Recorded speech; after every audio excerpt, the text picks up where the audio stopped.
Olá, tudo bem? Muito bem, amigos. Bem-vindos mais uma vez ao nosso curso Compreendendo o Apocalipse. Estamos no capítulo 19 do Apocalipse. Aleluia! Glórias a Deus. A revelação do Senhor para a sua igreja, para o seu povo, para todo crente em geral, e especialmente para o povo remanescente, aqueles que guardam os mandamentos de Deus e têm o testemunho de Jesus. A volta de Jesus e a destruição dos ímpios. Vamos estudar a maravilhosa palavra de Deus. Confio que você está acompanhando atentamente, tirando suas dúvidas e desenvolvendo o hábito de ler a palavra de Deus. A revelação do Apocalipse é para todo aquele que deseja ver Jesus Cristo vindo nas nuvens dos céus. Está comigo? Eu peguei minha Bíblia e nós vamos examinar então o texto sagrado. Vamos juntos? Em nome de Jesus. Pega a sua Bíblia, pega os textos sagrados e vamos então fazer um exame das Escrituras. Veja só, a Bíblia fala que a volta de Jesus é a maior esperança de todos os tempos. E na verdade ela é chamada de a grande esperança. Se você abrir a Bíblia em Tito, capítulo 2, versículo 13, nós temos a seguinte experiência maravilhosa do que representa a volta de Jesus para a humanidade. Quem está vindo? O Senhor Jesus Cristo. E ele vem para dar o galardão a todos aqueles que com fé, com esperança, com paciência, viveu o evangelho, viveu a experiência da salvação. Tito 2, versículo 13. Diz o texto sagrado o seguinte: aguardando a bendita esperança e a manifestação da glória do nosso grande Deus e Salvador Cristo Jesus. Amém? Glórias a Deus. A bendita esperança é a volta de Jesus Cristo. Essa é a esperança de todos os crentes, de todos os cristãos, de todos os fiéis. Então, a volta de Jesus representa muito para todos nós. Pega a sua Bíblia, Apocalipse 19, vamos ler os versos de 1 a 5, mostrando um grande regozijo que haverá no céu sobre esse momento tão importante que é a volta do Senhor. O texto sagrado, Apocalipse 19, versículo 1 a 5. Depois destas coisas, ouvi no céu uma como grande voz de numerosa multidão, dizendo: Aleluia! A salvação e a glória e o poder são do nosso Deus, porquanto verdadeiros e justos são seus juízos, pois julgou a grande meretriz que corrompia a terra com a sua prostituição, e das mãos dela vingou o sangue dos seus servos. Segunda vez disseram: Aleluia! E a sua fumaça sobe pelos séculos dos séculos. Os 24 anciãos e os 4 seres viventes prostraram-se e adoraram a Deus, que se acha sentado no trono, dizendo: Amém, aleluia. Saiu uma voz do trono exclamando: Dai louvores ao nosso Deus, todos os seus servos, e os que o temeis, os pequenos e os grandes. Glórias a Deus. Então, amados, o que é esse momento de louvor, de adoração que está havendo no céu? Veja, enquanto que na terra os fiéis servos de Deus, a igreja remanescente, são perseguidos, no céu há exultação. Por quê? Porque é chegada a hora de Jesus vir libertar seu povo. Observe, aqueles que estão na terra pregando o evangelho, anunciando e advertindo as pessoas sobre o grande engano que as religiões estão tramando para levar à perdição, a humanidade à perdição, essas pessoas serão perseguidas. Haverá um decreto de morte para calar-lhes a voz, para destruir e exterminar todo aquele que leva a palavra de Deus a sério e que estará, então, como uma voz dissonante, porque as religiões se uniram, as populações políticas se uniram, os governantes se uniram, todos no propósito que, para enganar a humanidade, diz que é para salvar o planeta, para salvar a família, para trazer as bênçãos de Deus à Terra. Mas, na verdade, estão fazendo como Nabucodonosor, que fez uma grande estátua, enganou o povo dizendo: venham para a inauguração da grande estátua. E quando chegou lá, era um propósito de adoração.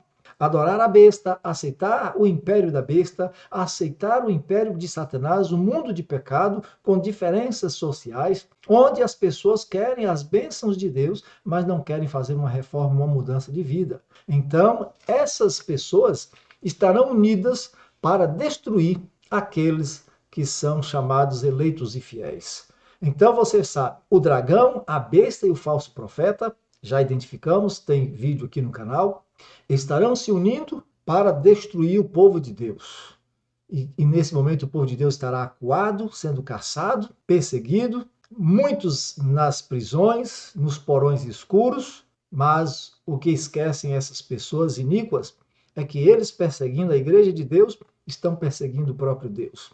Apocalipse 17:14 fala justamente desse momento. Apocalipse 17:14 diz o seguinte: pelejarão eles contra o Cordeiro, e o Cordeiro os vencerá, pois é o Senhor dos senhores e o Rei dos reis. Vencerão também os chamados eleitos e fiéis que se acham com ele. Então, esse louvor, essa exaltação, é que Deus julgou a grande meretriz, a Babilônia, que é um encontro de religiões falsificadas, contrárias à palavra de Deus, que leva o mundo à perdição. Deus julgou essa Babilônia e Deus provou que a salvação não está numa igreja. A salvação pertence ao Senhor. Não é a igreja que diz a salvação está nela e sem ela ninguém será salva. Ao contrário, a salvação está na pessoa maravilhosa do Senhor Jesus Cristo, que nos salva pela sua graça. E quando Deus julga, os seus juízos são verdadeiros. E aí Deus vinga, então, todos os seus santos que são mortos através dessas perseguições. E a grande alegria do céu é porque ele julgou Babilônia, vingou o sangue dos seus servos que foram derramados, dos seus fiéis, e que Jesus está vindo para dar a libertação final para o seu povo. Jesus está vindo para levar o seu povo para as bodas do Cordeiro. E você é o convidado do Senhor Jesus Cristo para isso. Você sabe disso, não sabe? Existe um regozijo, uma preparação celestial para a volta de Jesus. Na terra, o povo de Deus não sabe. Estão perseguidos, estão sentindo que vão perder a vida. Mas no céu há um amplo movimento de libertação que está vindo exultante, alegre, para salvar e libertar o povo de Deus. Aguardamos isso, que é a volta do Senhor Jesus Cristo para as bodas do Cordeiro. Vamos a Apocalipse 19, versos 6 a 9, diz o texto sagrado. Então ouvi uma voz como de numerosa multidão, como de muitas águas e como de fortes trovões, dizendo: Aleluia! Pois reina o Senhor nosso Deus, o Todo-Poderoso. Alegremo-nos, exultemos e demos-lhe a glória, porque são chegadas as bodas do Cordeiro, cuja esposa a si mesma já se ataviou, pois lhe foi dado vestir-se de linho finíssimo, resplandecente e puro, porque o linho finíssimo são os atos de justiça dos santos. Então me falou o anjo: escreve, bem-aventurados aqueles que são chamados à ceia das bodas do Cordeiro, e acrescentou: são estas as verdadeiras palavras de Deus. Meu amigo, minha amiga e meu irmão, a Nova Jerusalém é a noiva que já está preparada.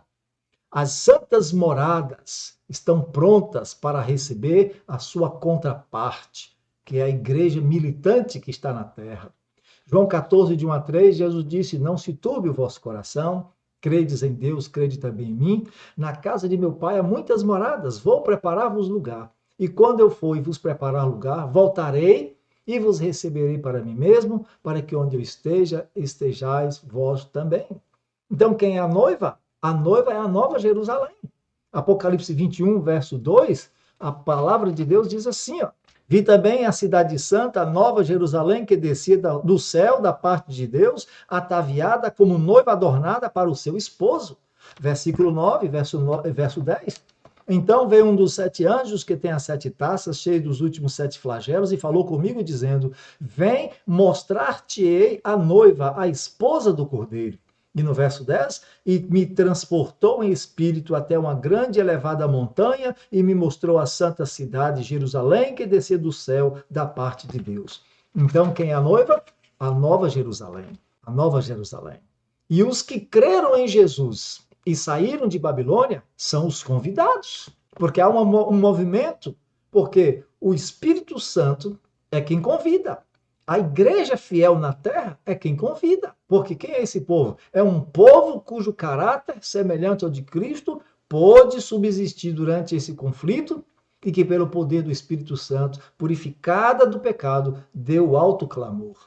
Efésios 5, verso 27, deixa claro que a igreja na terra, a igreja militante, ela é também a noiva do Cordeiro. Efésios 5, 27, o apóstolo Paulo diz, para apresentar a si mesmo, igreja gloriosa, sem mácula, nem ruga, nem coisa semelhante, porém santa e sem defeito. Ele está falando do povo de Deus, a igreja. A igreja não é o templo.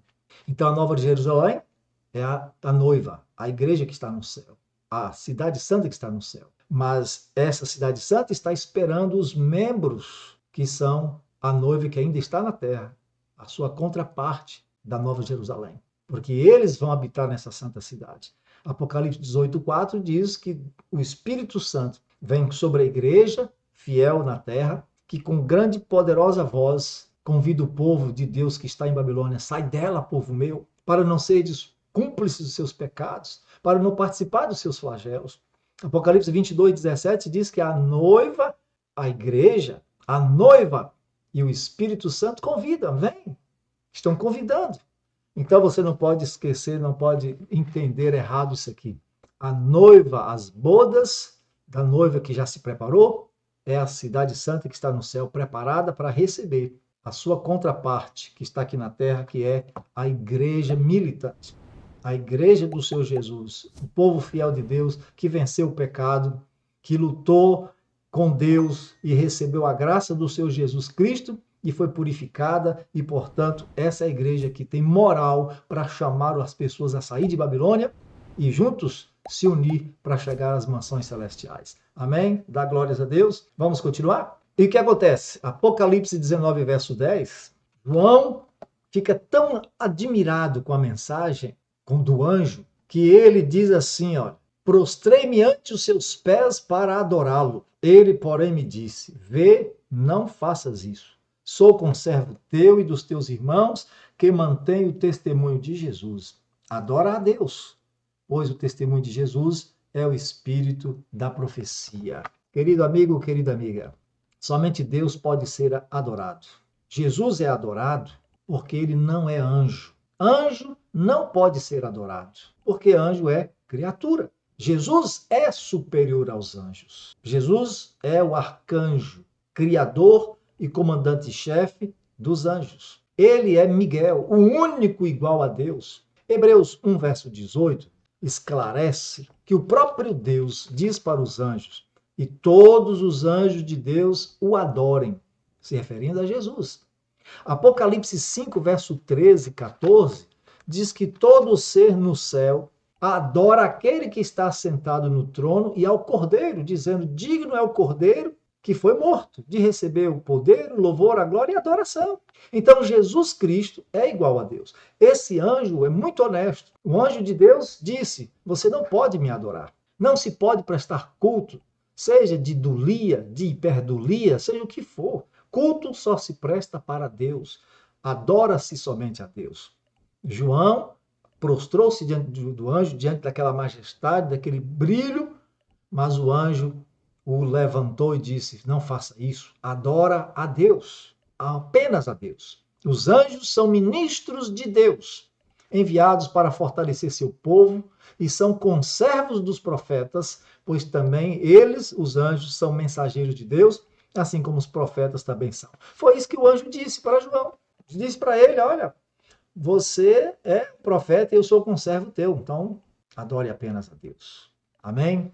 Que bênção. A igreja de Deus, aquela igreja que está vestida das boas obras, vestida de linho finíssimo, que são as obras de justiça dos santos, é uma igreja que está na terra, vivendo para glorificar o nome de Deus, guardando sua lei, fazendo obras para mostrar para o mundo que é importante viver em íntima relação com Deus.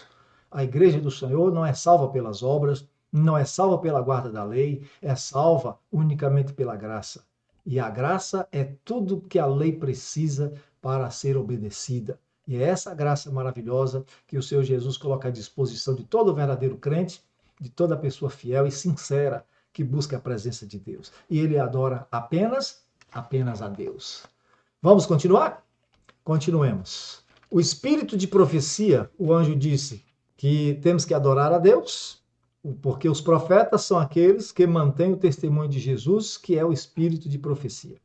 que é o Espírito de profecia, meus amados? A palavra de Deus e o testemunho de Jesus é o motivo final da perseguição contra os fiéis. A palavra de Deus e o testemunho de Jesus. Apocalipse 20, versículo 4, diz assim: Vi também tronos e nestes sentaram-se aqueles aos quais foi dada a autoridade de julgar. Vi ainda as almas dos decapitados por causa do testemunho de Jesus, bem como por causa da palavra de Deus, tantos quantos não adoraram a besta, nem tampouco a sua imagem, e não receberam a marca na fronte e na mão, e viveram e reinaram com Cristo durante 1000 anos. Observe que a palavra de Deus está dizendo que o povo de Deus, ele crê na palavra de Deus e no espírito de profecia. E por causa da palavra de Deus e do espírito de profecia, eles sempre foram perseguidos. Então, o que é o espírito de profecia? Observe. João foi exilado, foi preso em Pátimos, capítulo 1 da Bíblia, Revelação, Apocalipse 1, verso 9. Ele diz que esteve lá. Eu, João, irmão vosso e companheiro na tribulação, no reino e na perseverança em Jesus, achei-me na ilha chamada Pátimos, por causa da palavra de Deus e do testemunho de Jesus. No capítulo 1, ainda, no verso 2, João diz assim, o qual atestou a palavra de Deus e o testemunho de Jesus Cristo quanto a tudo que viu. Então, a palavra de Deus é uma revelação, a mais importante revelação, a principal revelação, a palavra de Deus, a Bíblia. Mas o espírito de profecia é também revelação. É aquilo que o Espírito Santo revela aos profetas. Os profetas escreveram a palavra de Deus pelo espírito de profecia, pela revelação do Espírito Santo. Observe, a igreja de Deus tem a revelação, que é a palavra de Deus, mas a igreja possui, pelo poder do Espírito Santo, profetas, que têm o espírito de profecia. Para você ter ideia, Deus deixou sua palavra, essa revelação sozinha já bastava. Mas Deus achou por bem permitir que na igreja houvesse profetas. Em Atos dos Apóstolos, no capítulo 13, diz a palavra de Deus que havia em Antioquia as seguintes instrumentalidades sob o poder do Espírito Santo. Havia na igreja de Antioquia profetas e mestres: Barnabé, Simeão, por sobrenome Níger, Lúcio de Cirene, Manaém, Colasso de Herodes, o tetrarca e Saulo. E servindo eles ao Senhor e jejuando, disse o Espírito Santo: separai-me agora Barnabé e Saulo para a obra a que os tenho chamado. Então, a palavra de Deus é a autoridade maior da igreja. É a única regra de fé prática. Mas o Espírito Santo achou por bem entregar à igreja o espírito de profecia, o testemunho de Jesus. O espírito de profecia não contradiz as Escrituras. Está entendendo? Então, os mártires do quinto selo também morreram, ou morrerão, pelo mesmo motivo, porque defendem a palavra de Deus e o testemunho que sustentava, Apocalipse 6, 9. E Apocalipse 12, 17 diz o quê? Diz que o verdadeiro povo de Deus são aqueles que guardam os mandamentos de Deus e têm o testemunho de Jesus. Então, guardar os mandamentos de Deus e ter o testemunho de Jesus, que é o espírito de profecia, são as duas características que identificam o povo de Deus. Então, meu amigo, minha amiga, é muito importante que você compreenda isso aqui. O que é o espírito de profecia? É o espírito o testemunho de Jesus é o espírito de profecia. Ou seja, são as revelações especiais, além da Bíblia, que o Espírito Santo deu ao seu povo através de profetas não canônicos. São profetas que entregaram revelações para a igreja, mas não escreveram a Bíblia. Esses são profetas que têm uma mensagem e uma autoridade semelhante à autoridade da Bíblia, mas eles não são a Bíblia. Dá para entender isso? Veja, os escritos desses profetas, que são chamados não canônicos, esclarecem, ampliam e reforçam a mensagem bíblica. Desse modo, a profecia se refere a uma comunicação divina a partir de um sonho, de uma revelação ou visão, que são dadas para alguém escolhido por Deus, cuja vida esteja em conformidade com a lei, os 10 mandamentos. Provérbios 29, 18 diz o quê? Que só existe profecia onde houver a lei de Deus sendo respeitada. Provérbios, vamos abrir o texto sagrado, leia a Bíblia. Não havendo profecia, o povo se corrompe, Mas o que guarda a lei, esse é feliz. Então, profecia e lei andam juntos. Só há profeta verdadeiro onde a lei de Deus é levada a sério. A palavra de Deus ou a lei, os 10 mandamentos. Onde isso é levado a sério, o profeta é de Deus. Então, o que acontece? Em Atos 21, verso 9, o Espírito Santo, observe, a igreja já tem a palavra de Deus no Novo Testamento, mas Deus concede ainda o testemunho de Jesus, que é o Espírito de profecia. Em Atos 21, verso 9, fala de Filipe, um dos evangelistas, que tinha filhas, 4 filhas, se não me engano. Vamos ler o texto? Atos 21, verso 9. Tinha este 4 filhas donzelas que profetizavam. Observe aqui. A igreja, mesmo tendo a palavra de Deus como sua única regra de fé e prática, o Espírito Santo consola, conforta, orienta, repreende, abençoa a igreja através do espírito de profecia, que é o dom de revelação que o Espírito Santo dá para a igreja. Então, o testemunho de Jesus é a revelação do Espírito Santo, é o espírito de profecia, o método pelo qual Deus revelou sua vontade e sua verdade. E alguns profetas escreveram a Bíblia, outros não.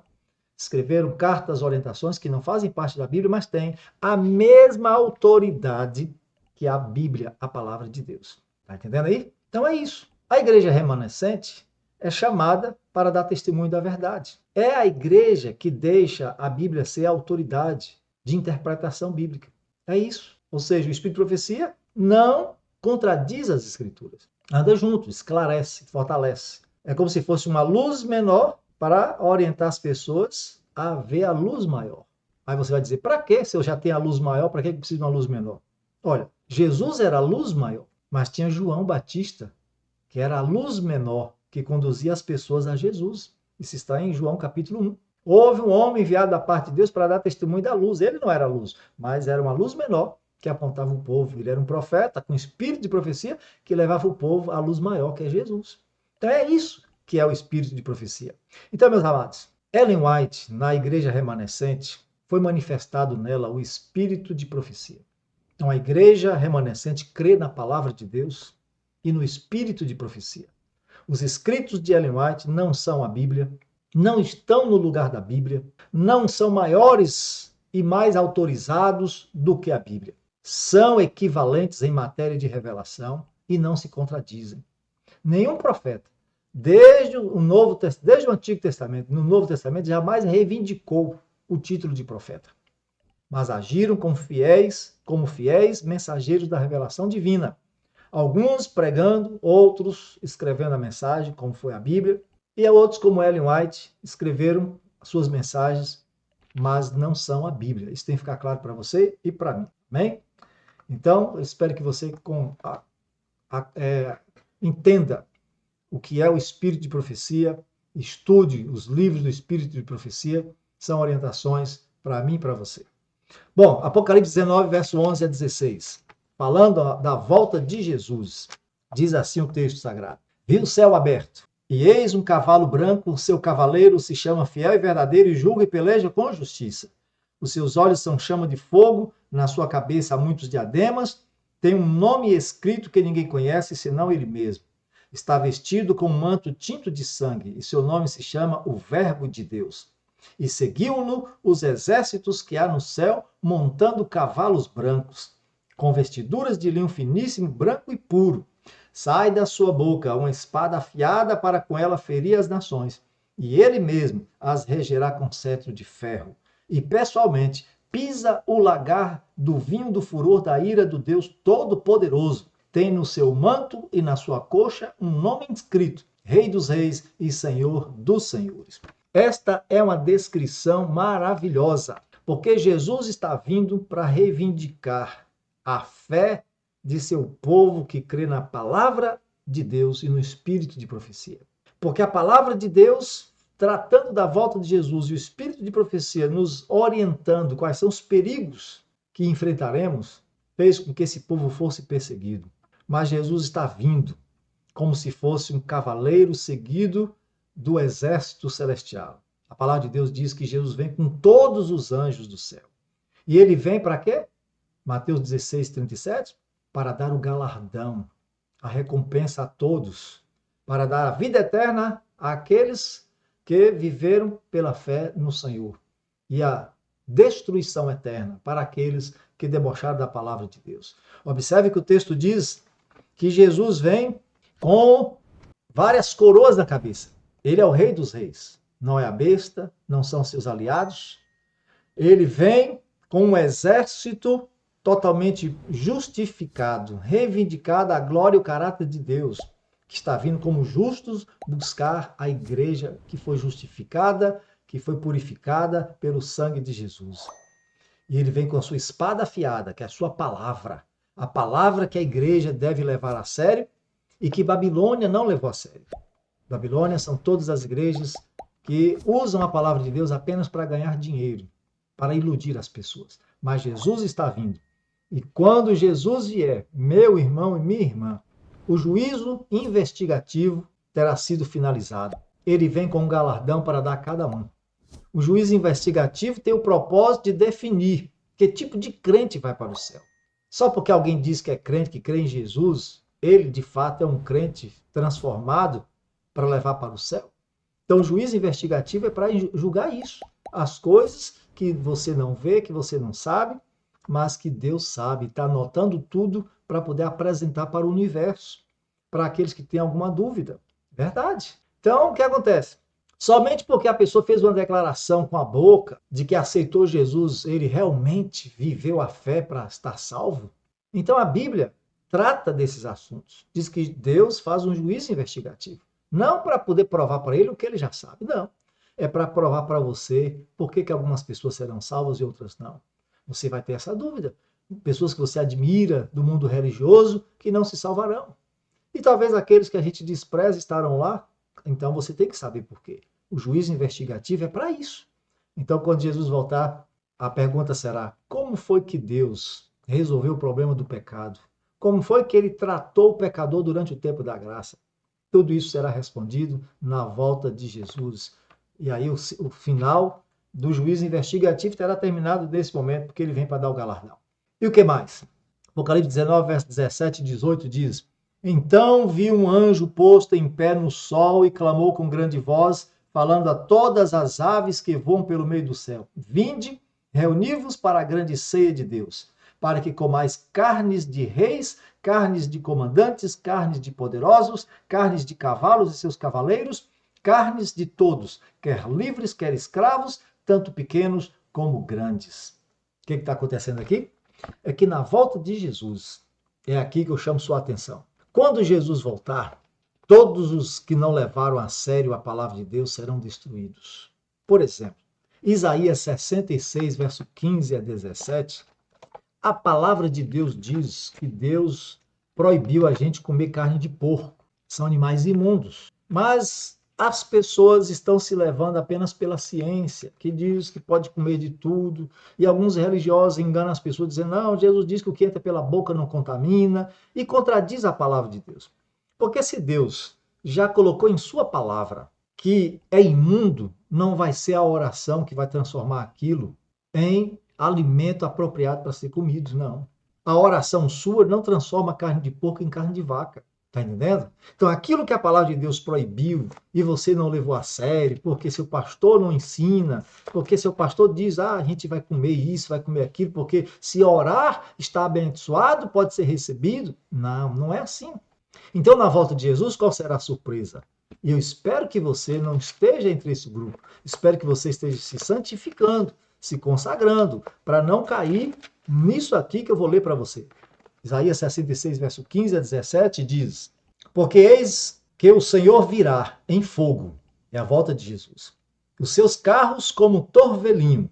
Apocalipse 19, nós lemos isso. Um exército montado em cavalos do céu, para tornar a sua ira em furor e sua repreensão em chamas de fogo.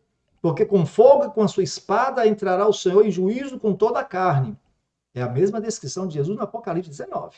E serão muitos os mortos da parte do Senhor. Quais os mortos? Os que se santificam, se purificam para entrarem nos jardins, após a deusa que está no meio, que comem carne de porco, coisas abomináveis e rato serão consumidos, diz o Senhor. É muito sério isso aqui. Quem come carne de porco e rato Não importa que você é crente, não importa que você tenha fé em Jesus. Se você viola a palavra de Deus, você é um infiel. Se você não leva a sério a palavra de Deus, você é tido como um traidor do reino de Deus. E aí o que acontece? Como você espera que Deus vai abençoar aqueles que estão violando sua palavra, fazendo tudo aquilo que a palavra de Deus proíbe? 2 Tessalonicenses 1, versículo 8 a 11, é o mesmo texto de Isaías 66, 15 a 17 e Apocalipse 19, sendo referido aqui. Ó. Diz o texto: a vinda do Senhor Jesus, com os anjos do seu poder, em chama de fogo, tomando vingança contra os que não conhecem a Deus e contra os que não obedecem ao evangelho de nosso Senhor Jesus. Estes sofrerão penalidade de eterna destruição, banidos da face do Senhor e da glória do seu poder, quando vier para ser glorificado nos seus santos e ser admirado em todos os que creram naquele dia, porquanto foi crido entre vós o nosso testemunho. Por isso também não cessamos de orar por vós, para que o nosso Deus vos torne dignos da sua vocação e cumpra com poder todo o propósito de bondade e obra de fé. O que o texto está dizendo? Que na volta de Jesus, todos aqueles que não obedeceram o Evangelho, e o Evangelho do Senhor diz que há animais imundos, que há demônios imundos, que só vão atacar e agir e influenciar aqueles que comem carne de porco e rato. E tantos outros animais imundos. Mas você, não, isso não importa, porque o que entra pela boca não contamina. Tome cuidado. A palavra de Deus te repreende nesse momento, dizendo que você é um infiel. Mesmo que você ore e busque a presença de Deus, que jejue e faz tanta coisa boa, mas você está fazendo o contrário da palavra de Deus. Não espere tratamento diferente. É o mesmo tratamento que será dado para o ímpio, para o pecador, será dado a você. Meu irmão, Apocalipse 19, verso 19 a 21, continua o texto sagrado dizendo: e vi a besta e os reis da terra, com os seus exércitos congregados para pelejarem contra aquele que estava montado no cavalo e contra o seu exército. Mas a besta foi aprisionada e com ela o falso profeta, que com os sinais feitos diante dela seduziu aqueles que receberam a marca da besta e eram os adoradores de sua imagem. Os dois foram lançados vivos dentro do lago de fogo que arde com enxofre. Os restantes foram mortos com a espada que saía da boca daquele que estava montado no cavalo. E todas as aves se fartaram das suas carnes. Mais uma vez, quero chamar sua atenção. A volta de Jesus fará com que os poderosos da terra sejam destruídos e a própria terra será devastada.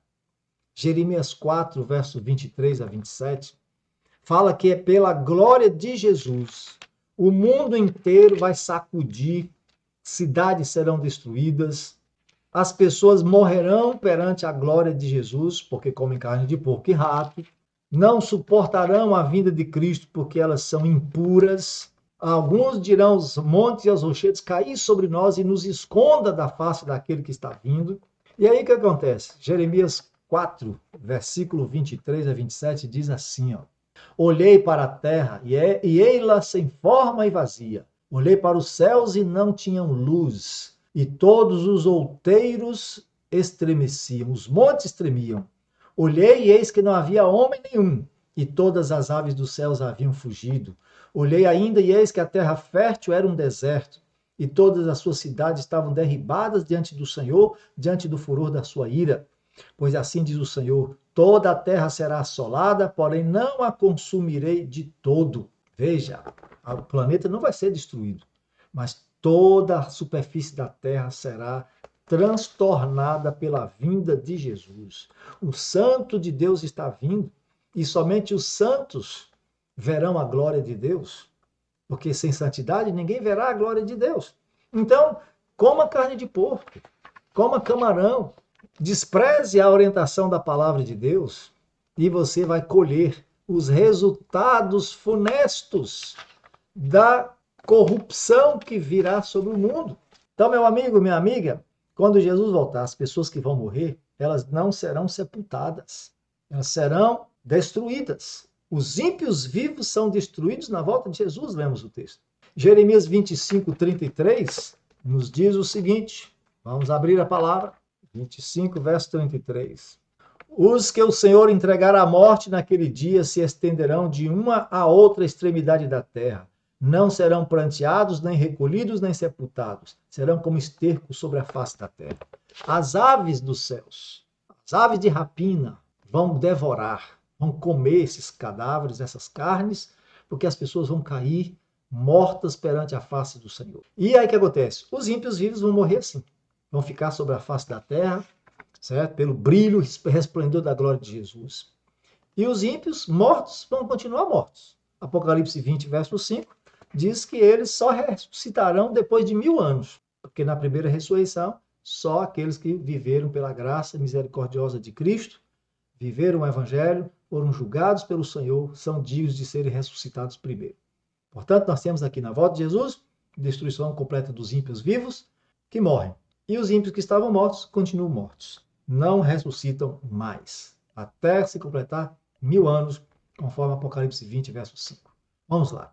Temos aqui ainda, os justos mortos ressuscitam na volta de Cristo. 1 Tessalonicenses 4, verso 16.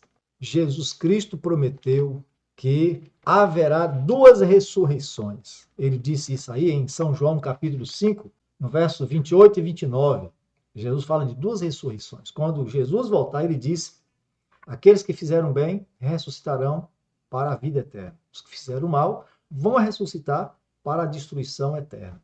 Então, na volta de Jesus acontece a primeira ressurreição. Quem faz parte dela? Todos os justos que morreram na fé e na esperança. A Bíblia diz que, pela fé, eles estão dormindo. Não é que morto dorme. Essa é a expressão que Deus usa para aqueles que têm fé e confiam na sua palavra. Estão dormindo. A gente sabe disso, tá certo? E o que diz a palavra? 1 Tessalonicenses 4,16 diz assim: porquanto o Senhor mesmo, dada a sua palavra de ordem, ouvida a voz do arcanjo e ressoada a trombeta de Deus, descerá dos céus e os mortos em Cristo ressuscitarão primeiro. Fica claro? Primeira ressurreição. Apocalipse 20, verso 16 diz, verso 6 diz: bem-aventurado e santo é aquele que tem parte na primeira ressurreição. Sobre estes a segunda morte não tem autoridade. Pelo contrário, serão sacerdotes de Deus e de Cristo e reinarão com ele os 1000 anos. Então, a primeira ressurreição acontece na volta de Jesus, só ressuscita aqueles que morreram em Cristo. Morreram fiéis em Cristo, ok? E os vivos, fiéis que estão na volta de Jesus? Porque sabemos que os vivos ímpios morrem na volta de Cristo. E os vivos fiéis? Serão todos transformados. 1 Coríntios 15, versículos 51 a 53, diz assim a palavra: eis que vos digo um mistério, nem todos dormiremos, falando da morte, mas transformados seremos todos, no momento, num abrir e fechar de olhos ao ressoar da última trombeta. A trombeta soará, os mortos em Cristo ressuscitarão incorruptíveis, e nós, os que estivermos vivos, seremos transformados, ok? Porque é necessário que este corpo corruptível se revista da incorruptibilidade e que o corpo mortal se revista da imortalidade. Então, os vivos, santos, justos, que estarão vivos na volta de Cristo, serão transformados. E os mortos, justos, que morreram em Cristo, serão ressuscitados. E todos eles serão arrebatados para encontrar Jesus nas nuvens, nos ares. 1 Tessalonicenses 4, verso 17, diz isso. É lindo, a palavra de Deus é linda e é lindo esse testemunho do Senhor. Que diz o quê? Depois nós, os vivos, os que ficarmos, seremos arrebatados juntamente com eles, os mortos que ressuscitaram, entre nuvens, para o encontro do Senhor nos ares, e assim estaremos para sempre com o Senhor. Amém? Glórias a Deus. Então, meu amigo, minha amiga, está claro na palavra do Senhor que quando Jesus Cristo voltar, haverá duas classes de pessoas entre os vivos. Os justos, que serão transformados num abrir e piscar de olhos, serão imortais e vão subir e encontrar Jesus nos ares. Os ímpios, que morrerão diante do resplendor da glória do Senhor. Dentre os mortos tem duas classes. Os ímpios permanecem mortos, só ressuscitarão depois de 1000 anos. Apocalipse 20, versículo 5 fala isso. Os justos mortos ressuscitam primeiro. Apocalipse 20, verso 6 diz isso. E 1 Tessalonicenses 4, verso 16. Confira o texto e vamos que vamos. Nesse momento que Satanás está aqui na terra, transformado em Jesus, 2 Tessalonicenses 2, verso 8, e naquele momento o Senhor Jesus revela o anticristo original que enganou a humanidade. Ele transformou-se em Jesus, muitos demônios se transformam em figuras políticas e religiosas que enganam as pessoas para que elas aceitem o domingo, aceitem o espiritismo, aceitem a mentira de que a pessoa morre e vai para o céu. Então esses demônios todos serão revelados a sua verdadeira forma. 2 Tessalonicenses 2, verso 8, diz a palavra: então será de fato revelado o iníquo, a quem o Senhor Jesus matará com o sopro de sua boca e o destruirá pela manifestação de sua vinda. Ora, o aparecimento do iníquo é segundo a eficácia de Satanás, com todo o poder e sinais e prodígios da mentira. Porque está falando de dois anticristos. Um ser humano religioso, que se assenta no trono de Deus, dominando tudo, e o diabo, que é o original. Ele assumiu a forma de Jesus, enganou a humanidade a aceitar o anticristo, né? A besta, e o falso dia do Senhor, o domingo, que é a marca da besta. E o que acontece então com o diabo nesse momento? Ele não é morto, ele não é destruído, ele é preso. Apocalipse 20, de 1 a 3, então vi descer do céu um anjo que tinha na mão a chave do abismo e uma grande corrente. Ele segurou o dragão, a antiga serpente que é o diabo, Satanás, e o prendeu por 1000 anos. Lançou-o no abismo, fechou-o e pôs selo sobre ele, para que não mais enganasse as nações, até se completarem os 1000 anos. Depois disto, é necessário que ele seja solto pouco tempo. Então veja, Satanás é desmascarado e ele, portanto, é preso na terra, porque a terra vai estar o quê? Vazia, sem forma. Por quê? Porque Jesus vem levar o povo dele para o céu. Os anjos vêm levar o povo dele para o céu. Deus enviará seus anjos, que vai juntar seu povo de uma outra extremidade do céu e levará para o céu. Os mortos vão ressuscitar, vão para o céu. Então na terra vai ficar quem? Cadáveres que os animais vão comer, depois vão perecer, e fica Satanás e seus anjos aqui andando de um lado para o outro. E a terra vai ficar escura, vazia, sem luz, totalmente destruída, como é o planeta Marte, sem nenhuma vegetação. Vai se transformar num lugar como era a terra no princípio, quando Deus veio e organizou na semana da criação. Era sem forma e vazia. Então Satanás estará nesse mundo por 1000 anos. É muito tempo. E o povo de Deus estará onde? No céu. Porque Jesus prometeu. Então, meu amigo, minha amiga, o tempo está acabando. Tome logo sua decisão. A volta de Jesus é para quem leva a sério sua palavra. As pessoas não creem mais na volta de Cristo.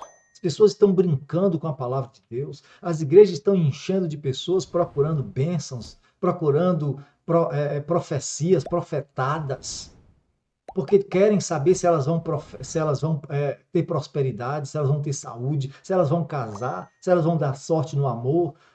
As pessoas estão procurando isso nas igrejas. Amizades, namoro, casamento, é isso. Não estão levando a sério a palavra de Deus. Então, convoco você a levar a sério a palavra. A volta de Jesus está perto de acontecer. Não vai demorar. Eu acredito que não vai demorar 10 anos. As profecias estão indicando isso. Não estamos marcando data, não. Porque Jesus não vem atendendo ao capricho de alguém que marcou uma data para ele vir. Ele não está a serviço do calendário do ser humano, não. Estou dizendo que está perto de Jesus voltar e que você precisa estar pronto. Ele precisa levar a sério isso. É o maior evento de todos os tempos, a volta de Jesus. E a Bíblia diz em Apocalipse 1:7, eis que vem com as nuvens e todo olho verá. Todo olho verá. Tem igreja dizendo que Jesus já veio em 1914, veio espiritualmente. É outra mentira, outra falácia, tudo para poder seduzir e enganar as pessoas. Então o diabo está trabalhando fortemente em grupos religiosos, em políticos, para que as pessoas fiquem presas a um sistema pecaminoso, um estado de coisas que eles querem que perpetue. Mas Jesus vem para dar fim ao pecado, para dar fim a esse sistema de coisas. Ele vem para levar seu povo para o céu. Você estará lá? Eu peço a Deus que você esteja. Se prepare. O nosso próximo estudo será o milênio. O que é que o povo de Deus vai fazer no céu durante 1000 anos? Como estará a terra nesse período durante 1000 anos? O que é que nós vamos fazer lá durante 1000 anos? Porque não vamos morar no céu. Os justos herdarão a terra.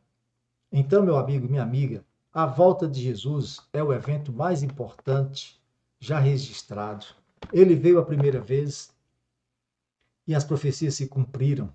Ele virá de novo, as profecias estão se cumprindo. Então acredite, ele virá. E eu peço a Deus que você esteja entre os fiéis que levam a sério a palavra. Estude a Bíblia. Procure o espírito de profecia. Se você não sabe o que é, procure um adventista do sétimo dia. Ele te dirá o que é. Tem muita gente falando contra o espírito de profecia. Tem muita gente abandonando a fé que uma vez por todas foi dada aos santos. E estão procurando outros caminhos. Liberdade que o diabo quer dar. Liberdade fora da lei de Deus não existe. É escravidão do pecado. Então você é convidado a pôr sua fé na palavra de Deus, confiar em Deus. Oro para que você esteja entre aqueles que vão ficar felizes em ver Jesus voltar. Que vão dizer, esse aí é o nosso Deus, é o nosso Salvador, a quem aguardávamos, a quem esperávamos. Que Deus te abençoe. Não se esqueça de divulgar esse vídeo para os seus parentes e amigos. Conto com você. Fique na paz. Até o próximo estudo, que será o milênio. O que é o milênio? Aguardo você.